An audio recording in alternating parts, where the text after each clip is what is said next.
জেলায় জনসভার অনুমতি না পেয়ে পথে সভা করে কাঠগড়ায় সিপিএম এর রাজ্য ও জেলা নেতৃত্ব। মোহাম্মদ সেলিম, মীনাক্ষী মুখার্জি, শতরূপ ঘোষ সহ সিপিএম নেতা ও 1200 জনের বিরুদ্ধে মামলা করেছে জেলা পুলিশ। জানিয়ে কটাক্ষ শুরু করেছে বিরোধীরা। গত 24শে জানুয়ারি মালদার ইংরেজবাজার শহরের রথবাড়ি মোড়ে জনসভা করে সিপিআইএম। বিনা অনুমতিতে জমায়েতের অভিযোগে মোহাম্মদ সেলিম, শতরূপ ঘোষ, মীনাক্ষী মুখার্জি সহ 34 জন সিপিএম ও বামফ্রন্ট নেতৃত্বের বিরুদ্ধে মামলা করল জেলা পুলিশ। গত 24 তারিখ মালদার ইংরেজবাজারে রথবাড়ি মোড়ে জনসভা করে সিপিএম। উপস্থিত ছিলেন মোহাম্মদ সেলিম, মীনাক্ষী মুখার্জি, শতরূপ ঘোষ সহ সিপিএম এর রাজ্যের প্রথম সারির নেতারা। আগেই সিপিএম অভিযোগ করেছিল তারা সভার জন্য প্রথমে ইংরেজবাজার শহরের বৃন্দাবনী মাঠ চেয়েছিল, কিন্তু সেই মাঠে সভা করার অনুমতি দেয়নি জেলা প্রশাসন। এরপর শহরের পুরাতন জাতীয় সড়কের উপরে রথবাড়ি মোড়ে জনসভা করে সিপিএম। এরপরই সিপিএম এর বিরুদ্ধেই মামলা রুজু করা হয়েছে। এ বিষয়ে জেলা সিপিএম এর সম্পাদক কৌশিক মিশ্র বলেন, বিরোধী পক্ষ হিসেবে সিপিএম উঠে আসছে, আর সেই কারণেই সিপিএম কে আটকানোর এই প্রয়াস। সমস্ত প্রমাণ আমাদের হাতে আছে, প্রশাসনকে আদালতে দাঁড় করাবো। পুলিশ তৃণমূলের হয়ে কাজ করছে বলে অভিযোগ করেন তিনি। সিপিএম নেতা কৌশিক মিশ্র কি অভিযোগ করেছেন শুনে নিন। মিটিং করার জন্য, পাবলিক র্যালি বা মিটিং করার জন্য আমাদের হচ্ছে যে প্রসেস আছে, সেটা প্রপার চ্যানেলে অ্যাপ্লাই করতে হবে। তার মেলের ভিত্তিতে আমরা কিন্তু তারপরেই আমাদের ডিটেলসটা আমরা মেল মারফতই জবাব দিয়ে দিই। উনি চেয়েছিলেন যে প্রতি 10 জন পিছু একজন ভলেন্টিয়ারের নাম দিতে হবে, তাহলে আমার যদি 2000 জমায়েত হয় তাহলে 200 নাম দিতে হবে উইথ ফোন নাম্বার। তিনি রাত্রি 11টায় চাইছেন, সেটা আমরা কিন্তু আমাদের পক্ষে সম্ভব হয়নি, আমরা সেটা দিইনি বা সম্ভব না আমাদের পক্ষে। কিন্তু বাকি ডিটেলস আমরা দিয়েছি, মাইক্রোফোনের অনুমতি সহ, রুট ম্যাপ সহ, কতক্ষণ চলবে, কত জমায়েত হবে, ডিটেলস আমরা দিয়েছি। তার ভিত্তিতে তারা আবার একটা মেল পাঠায় রাত্রি 1:30টার সময়। সেই মেলে বলে আপনার ইনফরমেশন ইনকমপ্লিট আছে, আমরা তার কোনো আর জবাব দেওয়ার প্রয়োজন মনে করিনি। কারণ আমরা বুঝেছি যে প্রথম থেকেই তারা পরিকল্পনা মাফিক এই মিটিংকে বানচাল করার জন্য যাবতীয় পরিকল্পনা করেছে। এবং সে জায়গায় দাঁড়িয়ে আমরা পরের দিন মিটিং করি। আমরা এই অপদার্থ প্রশাসনকে আমরা ধিক্কার জানাই, যারা মানুষের দাবির সমর্থনে একটা মাঠের অনুমতি দিতে পারে না। 1 মাস ধরে সেই মিটিংকে বানচাল করার জন্য তৃণমূল কংগ্রেসের হয়ে, শাসক দলের হয়ে মাঠে নেমে পড়ে, মিথ্যা কথা বলে, নিরপেক্ষতা নেই যাদের, পক্ষপাত দুষ্ট। এই প্রশাসন মামলা দিলেও কি আর মামলা না দিলেও কি, সেই মামলার আমরা কোনো পরোয়া করি না। স্বাভাবিকভাবেই মানুষকে নিয়েই আমাদের আন্দোলনটা চলবে।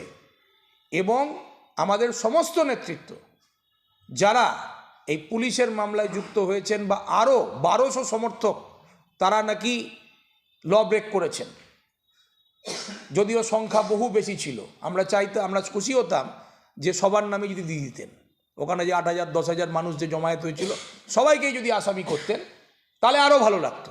তো সেটা না করে ওনারা একটা গল্প কথা লিখেছেন, কাল্পনিক কাব্য লিখেছেন, লিখে একটা বানিয়েছেন, বানিয়ে হাইকোর্টে এই কোর্টে দিয়েছেন, সেটা আমরা পেয়েছি।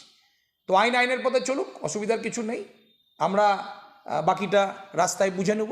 প্রশাসনকে আমরা পরিষ্কার বলতে চাইছি, এবং পুলিশ কতদূর যেতে পারে, প্রশাসন কতদূর যেতে পারে সেটাও আমরা দেখব। এবং এই প্রশাসন এবং এই পুলিশ যে অন্যায়ভাবে পক্ষপাতিত্বমূলক আচরণ করে যেভাবে পদে পদে আমাদেরকে হ্যারাস করেছে, এই মানুষের মিটিংকে বানচাল করতে চেয়েছে, আমরা তাদের বিরুদ্ধেও প্রয়োজনে মামলা করব। তাদেরকেও কোর্ট পর্যন্ত নিয়ে যাওয়ার জন্য যা যা করার দরকার সেটাও করব। এ বিষয়ে রাজ্য তৃণমূলের সহ সভাপতি তথা প্রাক্তন মন্ত্রী তথা মালদা জেলার বড় মুখ তৃণমূল কংগ্রেসের কৃষ্ণেন্দু নারায়ণ চৌধুরী বলেন, এই সব জায়গায় সভা করলে যানজটের সৃষ্টি হয়। একসময় আমরাও কেস খেয়েছি, পুলিশ তো সুমোটো কেস করে, সিপিএম দিবা স্বপ্ন দেখছে। শুনুন তৃণমূল নেতা কৃষ্ণেন্দু নারায়ণ চৌধুরীর বক্তব্য। দেখুন, কোনো জাতীয় সড়ক বন্ধ করা যাবে না, স্টেট হাইওয়ে বন্ধ করা যাবে না। সরকারি নিয়ম অনুযায়ী প্রত্যেকটা মিটিংয়ের ভেন্যু কোন জায়গায় তার পারমিশন নিতে হয়। ওনারা উইদাউট পারমিশনে যদি মিটিং করেন, তো যারা অ্যাডমিনিস্ট্রেশনে বসে আছেন, পুলিশ অ্যাডমিনিস্ট্রেশনে, তাদেরকে তো করতেই হবে, নাহলে তো পরবর্তীকালে আরও বাজে জিনিস হবে। যানবাহন বন্ধ হয়ে যাচ্ছে, সব কিছু বন্ধ হয়ে যাচ্ছে, অ্যাম্বুলেন্স বন্ধ হয়ে যাচ্ছে। আমরাও কেস খেয়েছি, এটা না যে আমরা, আমাদেরকেও কেস দিয়েছে। আগের আমলে আমরাও প্রচুর কেস খেয়েছি। দল থেকে বলবে যে পুলিশ আইন অ্যাডাপ্টার হয়ে গেছে, কেউ ডায়েরি না করলেও পুলিশ মোটর ডায়েরি করতে পারে। ব্যাপারটা ছিল তৃণমূল আর সিপিএম এর মধ্যে, এর মাঝে আবার বিজেপিও চলে এসেছে। বিজেপির এক নেতা বলছেন বিজেপির আতঙ্কে রয়েছে তৃণমূল, আর সেই কারণেই নাকি এইভাবে মামলা করে সিপিএম কে প্রাসঙ্গিক করতে চাইছে। কটাক্ষ করে বলেছেন বিজেপি দক্ষিণ মালদার সাংগঠনিক জেলার মুখপাত্র অমলান ভাদুরী। শুনুন। সারা রাজ্য জুড়ে সিপিএম অপ্রাসঙ্গিক হয়ে গেছে রাজনীতিতে, কিন্তু তৃণমূল কংগ্রেস মালদা জেলায় আমরা দেখলাম সিপিএম কে প্রাসঙ্গিক করার জন্য প্রথমে মিটিং এ মাঠ দিল না, তারপরে তারা রাস্তায় মিটিং করলো, তাদের বিরুদ্ধে একটা কেস দিল। এইভাবে তারা সিপিএম কে প্রাসঙ্গিক করতে চাইছে। বিজেপির ভয়ে পুলিশ প্রশাসন, তৃণমূল দুটো আতঙ্কিত হয়ে আছে। তারা সিপিএম কে প্রাসঙ্গিক করে বিজেপির ভোট বাক্সে কিছুটা ভাগ বসানোর বুদ্ধি লাগিয়েছে, কিন্তু এগুলো মানুষ বুঝতে পারে, জনসাধারণ। এখানে বিজেপি ভার্সেস তৃণমূলই হবে, বিজেপিকে অপ্রাসঙ্গিক করা যাবে না, আর সিপিএম কেও প্রাসঙ্গিক করা যাবে না।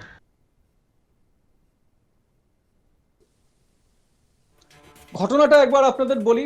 গত 24 তারিখ মালদার ইংরেজবাজার শহরের রথবাড়ি মোড়ে জনসভা করে সিপিএম।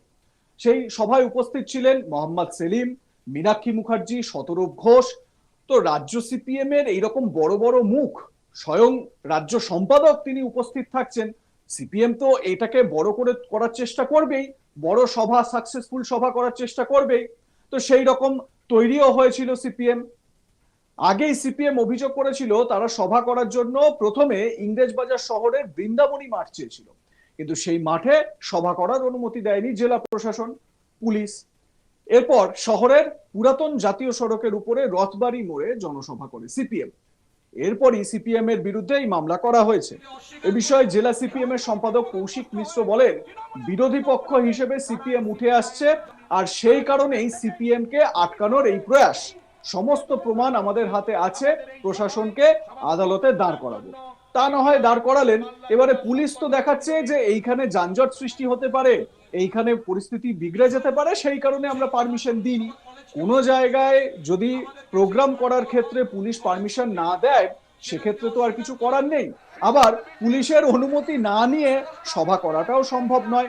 যদিও বা পুলিশ বিরোধী পক্ষের কোনো সভা সমাবেশে বারবার বাধা সৃষ্টি করেছে। এ রাজ্যে শাসক দলে যেই এসেছে সেই শাসক দলের হয়েই কিন্তু পুলিশকে কাজ করতে দেখা গিয়েছে এখনো পর্যন্ত, সেই ট্রেন্ড একেবারে বজায় রয়েছে। আগামী দিনে যদি এই সরকারের পরিবর্তন হয়, মানে তৃণমূল সরকারের পরিবর্তন হয়, সেখানে যদি অন্য কোনো সরকার আসে, নিশ্চিতভাবে আপনারা দেখতে পারবেন যে সেই সরকারের মতোই কিন্তু এই পুলিশ কাজ করছে। আসলে চাকরিটাও তো টিকিয়ে রাখতে হবে না পুলিশকে? যদিও সিপিএম বলছে যে তাদেরকে নানান রকম অছিলায় কেস দেওয়ার চেষ্টা হচ্ছে। মালদা জেলার তৃণমূল কংগ্রেসের বড় মুখ কৃষ্ণনারায়ণ চৌধুরী বললেন যে আমরাও অনেক কেস খেয়েছি ওখানে, মানে পুরনো ইতিহাসটা মনে করিয়ে দিলেন। তো এ বিষয়ে আপনাদের মতামত কি জানাতে ভুলবেন না। দেখতে থাকুন আজ তাক বাংলা, সাবস্ক্রাইব করুন আমাদের ইউটিউব চ্যানেলটি, বেল আইকন প্রেস করুন নোটিফিকেশন পেতে।